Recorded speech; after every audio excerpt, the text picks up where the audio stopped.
Welcome back to Under Oath. If you're new here, every episode of Under Oath, we put sales strategies, tactics, and ideas to the stands. We bring the insight and experience from our backgrounds in sales leadership, enablement, and decades of sales experience to determine the truth. What does it actually take to grow and scale a world-class sales team? Let us welcome back the defense. First, we've got Zach Ramey, head of revenue at Rankings.io. Then myself, Scott Knudsen, director of revenue operations at Rankings. And of course, our ringer here, Cole Castleberry, who's the head of sales at Rankings. Gentlemen, welcome. Anything to bring to the bench before we begin? Well, let's address the hat in the room. And Scott, would you like to talk about you giving Kentucky Mark Pope and you getting Kevin Young? Do you like that? Do you like the trade? Listen, all I know is that we're predicted to have a pretty high chance of making it in the Final Four next year. So whatever's magic has happened. Y'all ever been to the Final Four? We've never been. This is our second Sweet 16. Those odds seem really good. This is a show about hopes and dreams, Zach, so we welcome hopes and dreams. Okay, for sure. This is... Mark Pope's never been to one either as a coach. Player, well, actually won a national championship at Kentucky, for those of you who didn't know. But we appreciate it. We needed some rejuvenation in a Big Blue Nation, right. So much appreciated. You are welcome. Well, now that we've settled that at the bench here, let's hop in today's charge. Court's now in session. Amazing. All right, boys. The topic for today is how to hire. In our opening statements, we're going to take this topic, how to hire. And first, before we get into the nitty gritty and our objections and whatnot, we want to bring something from our own experience, something that we found in our prospective roles, a piece of insight or learning that we could give to our listeners. So Zach, we'll start with you. What's something you've learned in your position as it relates to hiring that you've learned that you want to pass on to the listeners? Yeah, for sure. So I'll probably take you back when I originally got told to start hiring in my sales career. When I first became a market manager in my prior company, I always thought it was, going to be easier said than done. I always was told by my bosses and mentors, go find me another Zach Ramey, right? Just go hire the next Zach Ramey. And I was like, oh man, I'm going to be so good at hiring because I know exactly what Zach Ramey is, right? I know all the traits he has. I know all the things I'm looking for.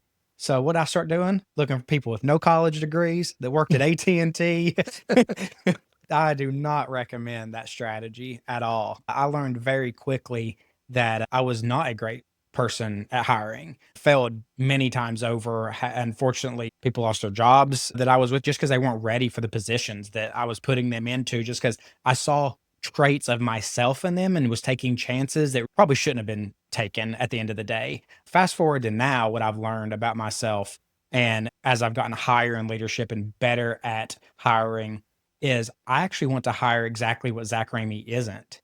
I like looking for what I am not great at, where my weaknesses are. That's also knowing a lot about yourself and being able to say, I'm not that strong over here. I'm not that strong over there. When I approach interviews now, I want them to kind of sell me on what they're an expert at. I know the last episode we talked about letting experts be experts. Show me where your expertise is. And I really want to know that's somewhere that I'm not that strong at. So now I hire to try to strengthen my weaknesses. And that really has changed the game for me in hiring. I love that. Yeah, I think that's a very common pitfall is, I was successful in my career. I got into this position and sometimes it's even, hey, go find more of you, right? And so you're kind of looking for more Zach Ramey's, right? I took it way too literally. That was my problem. I was like, did you play basketball? You worked at a factory starting out of school? Okay, perfect. So you don't love Kentucky? Nah, this guy can't sell. That's odd. They were wondering why I was only looking for people in Kentucky. No, but I think that's really wise. Hiring, looking beyond yourself. I mean, look, we already got pieces here. What are we missing? And some of that stuff is, there's going to be some constants. Like, we want people with a certain level of expertise or certain kind of baseline. But sometimes it's not necessarily about 10 of the same people. You need some of those playmakers. You need some of those assists, some of those culture hires, whatever, and understanding that. Cole, what about you? You're doing the most hiring right now for our Ranking sales teams. You're a little bit more in the trenches. What have you found, either at Rankings or somewhere else, that's something you've learned in this role? Yeah, I think it's collective through all of my roles. And I think while it might sound counterintuitive, experience does not translate to results. It's not always about what it says on paper or what you've done. I can speak a lot about Zach's hiring. I was one of Zach's first hires in a role. And if you looked at what The was on first. paper, the first hire, if The you looked at what first. I was on paper versus the job that I was going into, experience did not line up at all.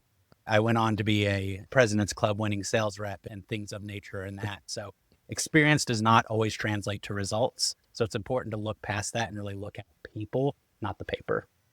Yeah. I have to jump in now, Scott, because I got to Yeah. correct myself. All my hires were not bad in the beginning. I hit a grand slam on my first one. Unfortunately, I always told Cole, if God gave me 10 hiring credits, I spent them all on my first hire. Like Cole cost me 10 hiring credits in the beginning, and I had to go re-earn credits with a lot of Yeah. failures. You got to crawl your way out of debt. I was in deficit to the bank. Yeah. Cole, I want to punch in a little bit on that. You talk about, because I think you're dead on. And I think all of us have a colorful background to some extent where our experience didn't necessarily in certain parts of our career say like, hey, we're the number one candidate, right? But there was this kind of X factor there. When you're hiring for an AE or a BDR or whoever, are there some of those kind of leading indicators of that X factor? Like obviously it's hard to perfectly crystallize, but what are some of the things that stand out that are like, yeah, I kind of want to take a risk on this? Yeah, I can speak about this a lot, especially in a sales role, right? When you're in an interview, you're doing really one thing. You're selling yourself, right? In that interview, your sole job is to sell me on you. So I really look at that as the first indicator. Can you sell yourself? Something that you know everything about, right? And I think a lot of people go into a role and they want to know everything about the role or everything about the product or everything about whatever it is. There's nothing more than somebody knows than about themselves. So if they can't sell themselves on an interview, how do I expect them to sell a service, right? So I first and foremost look at how they position themselves and as a candidate within the role. Also in sales, I look for conversationalists. Are you easy to talk to? That is 90% of the sales battle on the front end, is getting people to like you and listen to you. So if you're a good conversationalist and you can have a conversation and make me like you, that is the majority of the sales battle at the beginning, especially in a role like a BDR where you have such a short time to make an impression. Love that. Yeah, I think my opening statement is going to be, one thing I've learned being a part of a lot of hiring committees, hiring myself, and then kind of observing y'all hire. I'm less connected to it now. Something that I've found to be a really important part of the process is the person who is taking on the risk, assuming the risk, should carry the most amount of weight into the decision-making process.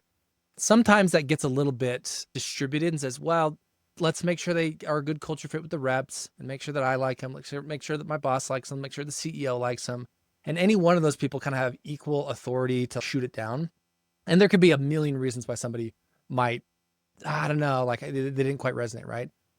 To me, that's fine. I think you should absolutely air those things out and address those things. But at the end of the day, you should have a little more weight behind the person who's like, they're going on my team. I'm assuming the risk. I'll take the accountability. I think it's really important to give that person a little bit, not total veto power, but I think if there's a little bit of risk and they can say, no, I can work through that, give them that ability. I found that to be some of the better hires I've seen at companies are when a manager, just like both of you mentioned, experience doesn't say everything. It's really not uncommon for a top level, very experienced either rep or manager or executive to say, but they don't have a 4.0 but they've only sold for a year. How can you trust them? And to your point, Cole, you're like, I was there with them in the meeting. I see the way they talk. I see the way they position themselves. I see the potential. Let me assume the risk, right? Yeah, go ahead, Zach. What I would say to you is this goes into our last episode, right? That autonomy that we were talking about. If you're truly going to have somebody in a position that they are leading people and they are conducting interviews, they should have 75% ownership of who is going to be reporting to them. At the end of the day, you're tasking them to set a standard and have that extreme ownership. They should be allowed to choose their people, because at the end of the day, if it fails, it always falls back on the leader, right? So let me fail based on my decisions.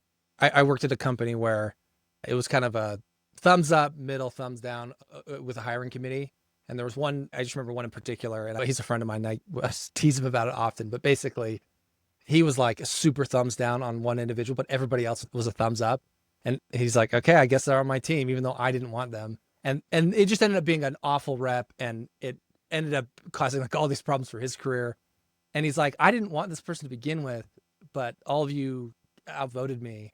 And I think that's just a terrible situation to find yourself in, is the person who's held responsible getting overruled because somebody else liked them, or maybe they had some other handshake agreement or whatever. At the end of the day, that person who has ownership over them really should be the final say on it.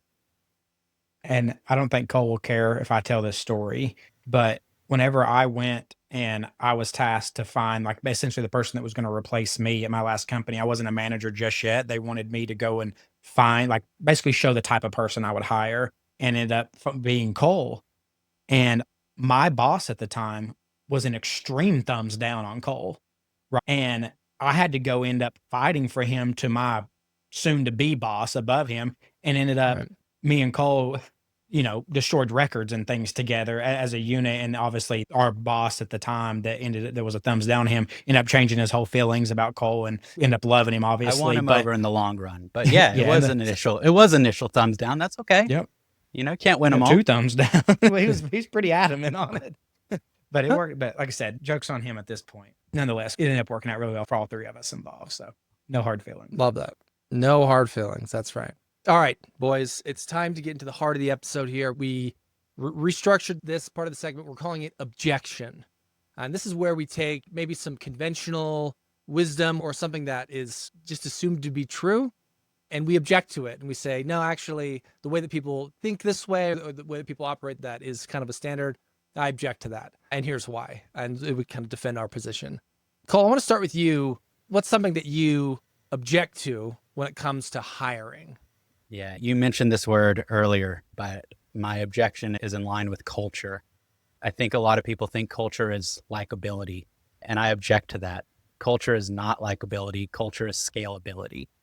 I want people to fit our culture and to be likable, right? I'm not saying we hire the unlikable person that's just going to rub everybody wrong. But if I'm only looking for everyone to like you, I'm looking in the wrong direction. When I look for a culture hire, I'm looking for somebody who's going to push our team further, to set a new expectation, to set a new standard, to bring something that's not there. As Zach said, looking for weaknesses within our current set. Maybe that's internally or as a team. So it's not always about being likable. It's about how do we scale our organization. And I think that's when I think about culture, is how do I put together this puzzle of people, right, that are all different, that can all mesh well, but ultimately get a job done at a very high level. So it's not about being likable, it's about being scalable. I love that. I think that is very profound. I think it's a really easy trap where somebody, they interview really well. They're funny and they're interesting and they make you laugh, right? And sometimes that can erase some of the concerns that maybe you have.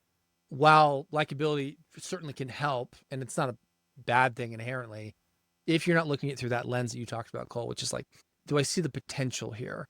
The culture here, not necessarily like this person's going to come in and be my shark, my absolute cold killer. But if I needed to, in a pinch, move them to a different position, have them pilot something, right? Are they the type of person who could step up and do that, right? Absolutely. Is their attitude such that a left ball, a quick turn, hey, we got to change things right now. Are they going to push back against that? Or are they going to embrace it, love it, and find a way to win, right? Like, I love that scalability. I think you can kind of fish for that a little bit. Like, what do you do in these circumstances? How comfortable are you in a little bit of chaos? I think that's great. Yeah. Zach, in your experience, do you feel like that's something that when it comes to the likability, and hiring for culture, right? Where does that stack up? You talked earlier about not having a bunch of Zach Ramey's. Do you want in your mind, is everyone need to be a good culture hire, or is that more of like a position of like, hey, I need a couple culture hires that can be kind of these auxiliary positions? What would you say there? I would say that I would almost word it, sometimes you need culture movers, right? Because you can't stay stagnant. either, right? The same culture is not going to last for 10 years. It's just not possible because Cole used the word perfectly, scalability. The goal is to grow a company at the end of the day. Don't nobody get it twisted. It's about profit. We want to have fun while we're doing it. But if you got shareholders or a single owner, they care about the money that's coming in the door. It's our job to make it fun while bringing in the money. So a lot of times it's not just about creating a great culture or keeping the great culture you have, but how do you bring in people that raise the culture? Who's somebody that can come in? Maybe they are going to test the waters a little bit, but they're going to be that killer that people have to maybe not like as much to chase to get better, right? And that does move the Sure. culture. Sometimes it's a little bit of a gamble, but if you stay stagnant, that's where companies go to die too. So there's such a balancing act between culture, scalability, finding the right people. Like it all matters. Yeah. Yeah. I think this is the coaching part of it, right? A good coach, and we've been talking about a lot, basketball in this scenario. Good coach can look at the team and say, all right, I know my players, I know my positions, I know what my bench looks like. I know by putting certain players next to other players, that's going to motivate them to widen the gap.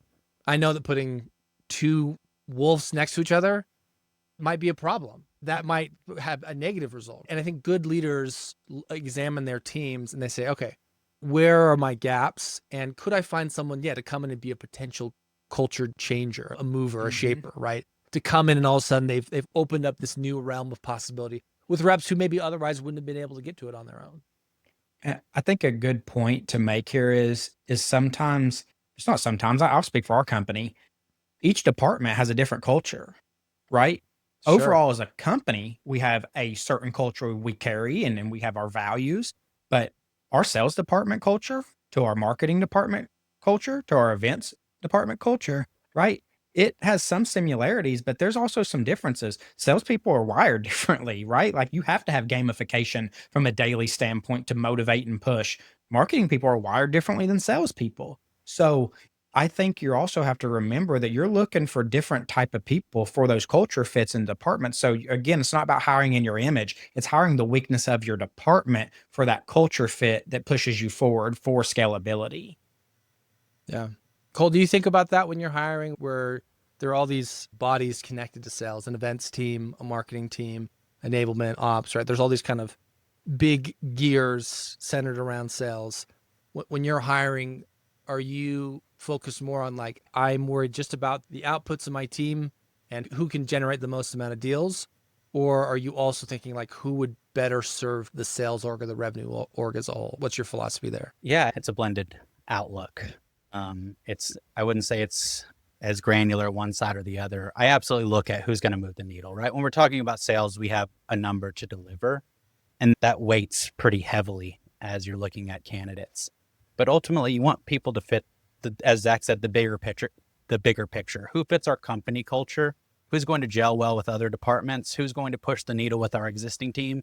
Who fits into that mix? And just because somebody's super talented, they might be completely adjacent and will disrupt everything that we have built. And that doesn't mean you don't want that person. It's just that person breaks everything that is being built, and that doesn't detract from them and their skill set. But you have to look at those pieces. You have to look at how your team runs today and how you want them to run in a year from now and 2 years from now. Zach always says something that anytime we're making decisions is about how does this impact us 2 years from now, right? It's not in the moment. It's where are we looking forward? So when I look for candidates, I look for that. Where are you sitting 2 years from now? I know what I'm hiring you for today, but where do you want to be? How do you help us scale, and how do we get you to that component? Because we're much better when people are aligned for the long term versus the today. Love that. And that kind of bleeds into my objection here. And let me preface this. There's an old adage that is work smarter, not harder. And I think we all know the essence of what that's trying to say, right? Which is, there's a lot of unnecessary work that can happen if you're not working really intelligently, right? And so you want to focus on being strategic in how you do it, not necessarily just like logging in man hours, right? But sometimes that gets interpreted wrongly, where people say like, oh, just work smarter and then you don't have to work hard, which I just don't believe is true, right? I think anything that's worth doing, anything that's great does require hard work. I think hard work is just kind of part of the equation, but because it's phrased that way, I think sometimes it gets a little bit misinterpreted and sometimes people kind of extract the wrong lesson there. My objection is there is another adage that gets used a lot, and I think we understand what it means to some extent, but often gets misinterpreted, and that's to hire slow and to fire fast. I think we know what that means, which is, hey, we want to be careful on who you bring in. Don't just bring on anybody. And then, of course, hey, if it's not working out, do not be afraid. Like, don't let this bleed out over the course of a year. Like, be willing to cut ties, right? Like, you're only hurting yourself. But sometimes, because those words can be interpreted other ways, what does slow mean? Does that mean only hire a few people? Does that mean have a long hiring process, right? And similarly, what does fast mean, right? Like, it can just be interpreted a lot of different ways. And so I came up with what I would put forth is, I think, a stronger adage that gets to the same essence, but I think could be interpreted better more generally. And that's to hire carefully and fire confidently. When you think about hiring, right, it's not necessarily about having a long, slow process or being so timid in who you hire. You just want to be careful about it. You want to know what persona before you bring people in. You want to take care in hiring. Something that I love that we've done here, Zach, is that, we don't just hire willy-nilly. I think sometimes this notion of like, hey, let's bring a bunch of people in, see who makes the cut and cut everybody who doesn't make it, right? You both have taken kind of the opposite approach where it's like, no, we want to make sure that people who come in are set up for success. And that might mean one person at a time. I want to ask you, Zach, because I know you've said this before, but for the listeners, what's your reasoning behind that? Like, why only maybe one or at most two people at any given time? What's your philosophy there? Yeah. So for me, and the reason why, because I'm going to speak to why we did it here, right? When I first came on and got hired, there was one person in the sales department, right? That's why it mattered so much. 4 people, that was going to overtake the one person here. And now it becomes their culture. It's not ours. It's what those 4 deemed together they are going to become for this company. One at a time, I get to set the culture, right? It's my standard. I set that. So one comes in, Cole comes in, Scott comes in. Now there's 4 of us here, right? Now Right. we know the culture. We know what we're buying into. Now maybe we can hire 2 BDRs at a time, right? Because we get to show the way. Now 3 BDRs are performing at the level we want, at the standard we want. We can bring 2 more in. So I think it's about folding it in properly. If you're already an organization with 100 people, maybe you do have to bring in 5, 10 at a time to find those right people and fire a little bit more confidently and a little bit more quickly to get that turnover you're looking. But for me, every single time you're starting at the bottom per se, when it's a smaller org, like I would 100% take a quality approach, and you get to develop that culture and set that standard. You just got to be firm with it from the beginning. And then if you're only having to get rid of one person and find the next one, they're not tainting the rest of the class that just came in, right? You get to do 1-offs, 2-offs. And I think that develops a much stronger team and moves much faster. Totally. I love that. One side of it is hire carefully and to fire confidently. To me, I think what this speaks to, fire fast can feel a little reactive of just like, I didn't perform, get rid of them. I think a good team and a good leader takes this approach of like, listen, that doesn't mean you get a long leash. Like you can be, your time here can end quickly. But what it means is that we've thought through, we've gone through the checklist. Were they set up for success? Were they on the right team? Were they selling the right thing? Right? Were they positioned the right way?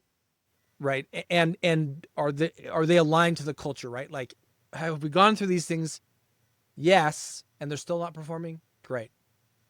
We have confidence that they're not a good fit here. But sometimes you don't go through that checklist. Sometimes they say like, hey, like you missed a month. Sorry. Like the ship's moving too fast. And I think, again, good leadership starts with when you bring somebody in, you're thinking, like you said, Cole, 2 years. Where do I see them in 2 years?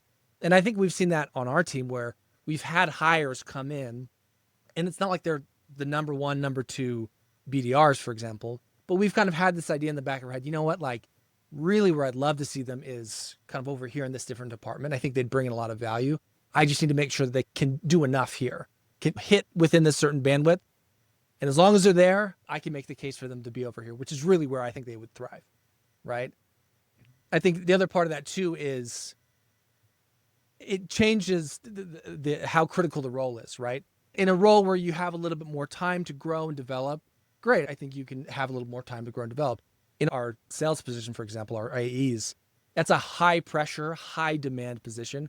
Hey, we'll figure it out in a year from now, right? And it's because we've set it up that way. We've set it up that, hey, you guys are gonna make a ton of money. It's paramount that you deliver at a high cap. Yep. We will make action quickly, but again, that speaks to how confident we are that this position needs to be a certain way, right? So again, instead of hire slow, fire fast, I think hire carefully, fire confidently. I think just is a little more resonant and gets to the kind of the heart of the issue.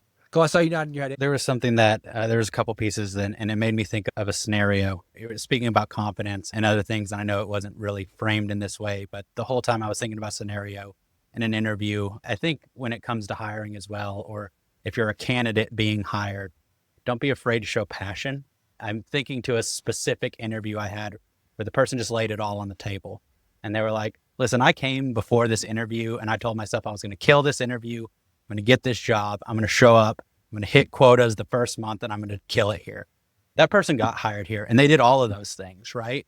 I will be transparent. That sentence is what made me want to hire them. I don't know where I was at before that, but that sentence sold it for me. They showed their passion. They showed their cards. They laid it all on the table. And again, I talked about at the beginning, you have one shot in an interview, or maybe there's multiple interviews, but one pass of an interview process. Laying your cards on the table, being confident, and showing all you got is super important. That's great. Hey, Zach, anything you add, or do you want to move into your objection?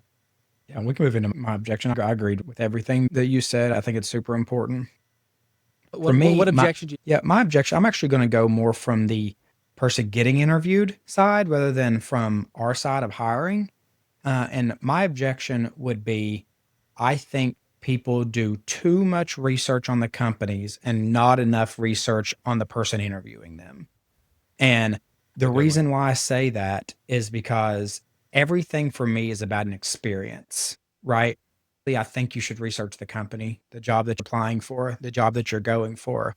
But man, you should be able to go on an interview and talk to me as a person, my loves, what I've posted about. Like, you should be able to research me, Cole, Scott. Like, you see our names on the email, right? You know how to find us. You know our LinkedIn. You can go see what I'm passionate about. And you can talk to things like that. Like, hey, Scott, like, if you ask me a question, I can be like, Scott, that actually reminds me of the post you made last week, right? Whenever you said you care about your wife and your kids and XYZ, that really resonates with me because I'm a family man first and foremost, right? People take for granted that you have a key to people that are going to interview you, and you spend the time, all your time, researching the company and not the people interviewing you. Yeah, one bit of advice I often give sellers, and I think it relates to this, is I say, look for peacocks, because peacocks want their ego stroked, right? When people reach out to me and they don't first say, I saw you have a podcast, I saw you post about these things, right? Like, to me, I'm like, I put so much of my personality out online for you to not take that extra time to look for that about me, to have that conversation. The same with you, Zach. It's like, especially on LinkedIn, it's like you're putting out thought leadership. You're talking about things that are important to you. The good sellers, and I think, for the sellers who are listening to this, it's less important that at some point in your career, you were given more responsibility at a job and you were able to be consistent. Like, yeah, of course that's important. But if right now you're not showing the kinds of behaviors that I want to see in seat, which is doing some research, coming prepared, standing out, right? Like, that tells me how you're going to approach the job, right? But if you come into the interview being like, I did a bunch of research, not just on the company, but on you and on what you care about and the things going on, right? That speaks to how they're going to approach. Well, I'll give you insight to how I think whenever people come to my interviews and I hear those things. Like, you don't even have to tell me you did. I don't want you to even say you did research on me. I want you to subliminally tell me, right? Like, I want to see it in your answers. Like, I want to know how much work. That's, for me, it's the attention to detail, because you got the syllabus right in front of you, the Google Calendar, that, or whatever it is, like, the names are right there. You know it. Go research it. Go find it. Let me see that you're snooping my LinkedIn, right? Like, it's the attention to detail that I know where you're willing to go. I say it all the time. People will always try their absolute hardest when trying to get hired for a job. I should see you at your best, your most attentive.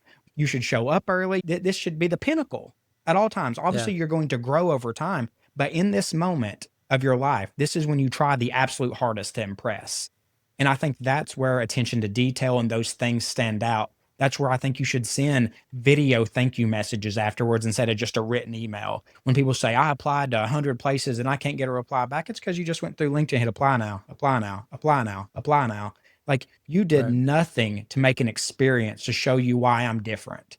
And I think that's where a lot of people miss the boat. And that's why I'm talking more about the interviewee side than the interviewer side, because that's what I want to see. It's how I hire. I Yeah, want I to get think- specific here Yeah. about standing out, because I think there's some misconceptions when people think about standing out in an interview process. And it's about, as Zach said, knowing everything about the company or the product or the service, or putting the most certifications on their resume. Can do I hope- PowerPoint. I'm going to use your Excel. scenario. Yeah, exactly. I'm going to use your scenario, Scott, because you stood out in your interview process.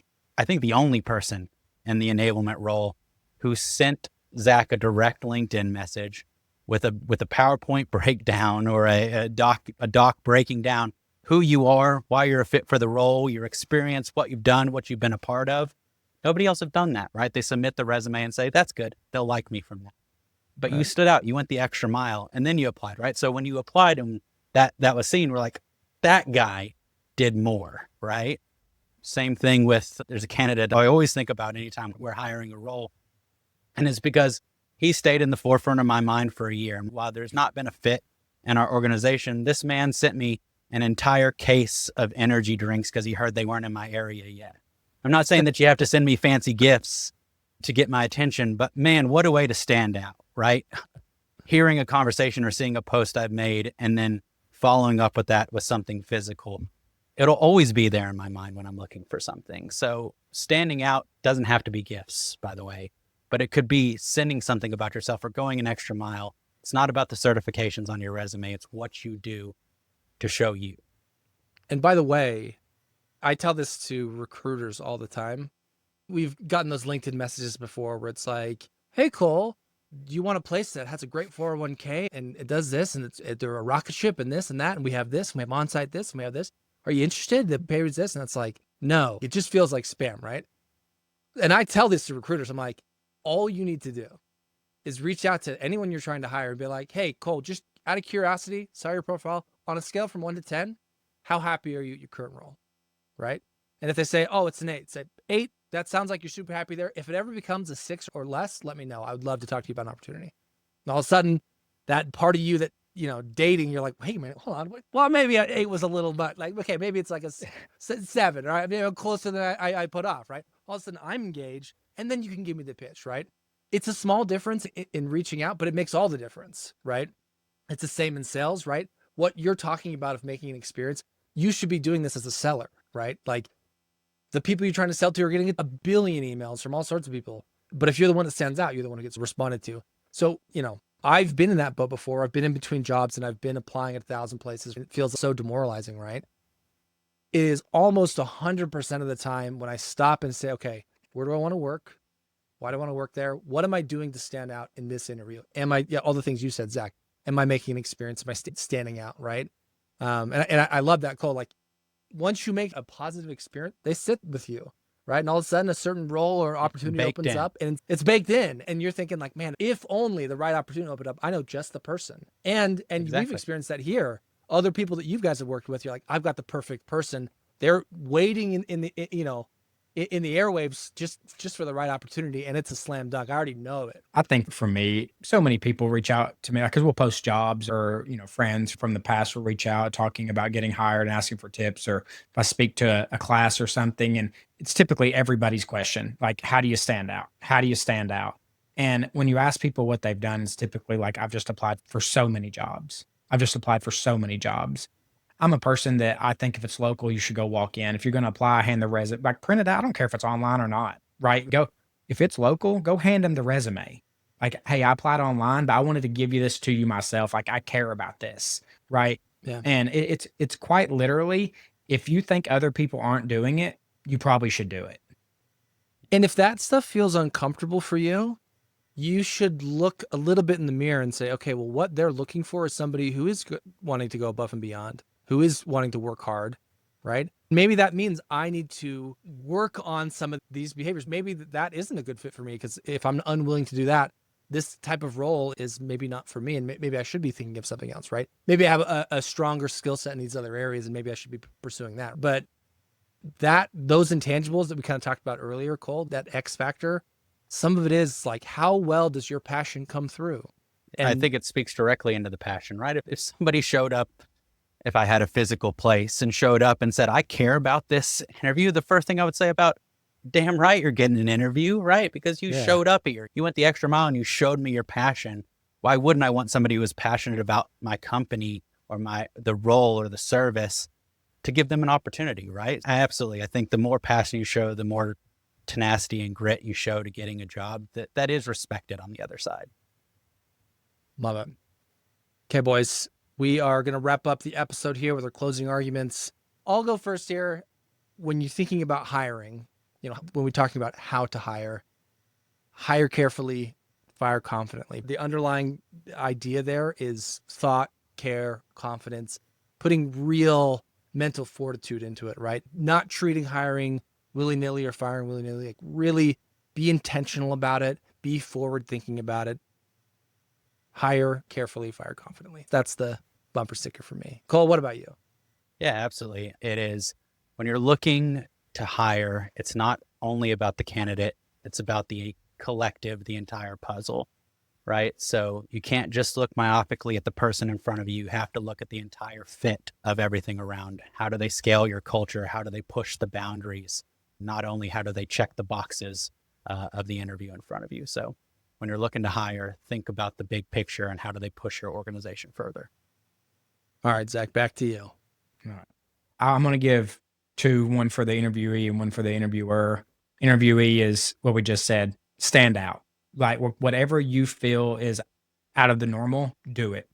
Record yourself, send the loom, reach out, send the gift if you have the address or can find a way to do it. Like, do the abnormal, especially as you get through life and you're looking for those higher paying jobs, you're getting those 6-figure salaries. Like, there's people like you going for those jobs that are outthinking you at that time. You have to stand out. And heck, ask ChatGPT. He'll give you some ideas, something. Yeah, right. I'm sure. And then for the interview, definitely agree with Cole and you, Scott, for what you're saying. But what I would say is, as a collective team, and I'm saying this from just my leadership standpoint with you two, like, make sure that you have all agreed on the path you're going down. And Cole, for a minute ago, for what I say pretty often, is you're not hiring for yesterday. You're not hiring for today. You're hiring 2 years for now. So if everybody has that same mentality that who we bring in today helps us 2 years from now, and you show them that path, you probably got a pretty loyal person, because most people, when they come to a job, they want to see growth potential and that you have plans for them. And when you tell them about your thoughts that are 2 years from now, 5 years from now, and they're part of them, you got somebody that's going to work really hard for you. Yeah, you can't have 10 top performers 2 years from now, right? Like, you need top performers, but you want to be thinking about, okay, who are going to be my leaders? Who are going to be my helpers? Who are going to transition to advocate at the other parts of the org? I think something we've done really well here is we will not bring in 20 BDRs who all want to be AEs. We don't have it, right? We don't have that to give. We have to bring in the right people. We've brought in people who want leadership in BDR land. We have brought in people who want leadership in AE world. We have brought people in who want to be AEs. We've brought people in at BDR who want to be in marketing, right? We ask the right questions to facilitate a growth path where people is not going to get stopped behind each other, right? If you perform at the level you need to, you're going to get the job. This isn't somewhere that somebody needs to die or retire for you to get promoted, right? You do the job, you earn the job, you get the job. And that, again, gets your loyalty. It gets people happy. It builds the culture of rock stars that you're looking for, and that progresses the company in scalability. Love it. Okay. Zach, Cole, another great episode as always. To our listeners, we appreciate you listening. If you're listening on Spotify, give us a little, 5 stars there. If you're watching on YouTube, a little thumbs up, maybe comment, maybe share. Obviously podcasts, give us another, 5-star review. That always helps. Appreciate it. We are posting lots of clips of this. Another thing that's pretty helpful is just like sharing a clip of the show if you happen to see us on LinkedIn or wherever else. But yeah, gentlemen, court is adjourned. But a sail built on trust. Oh, that's the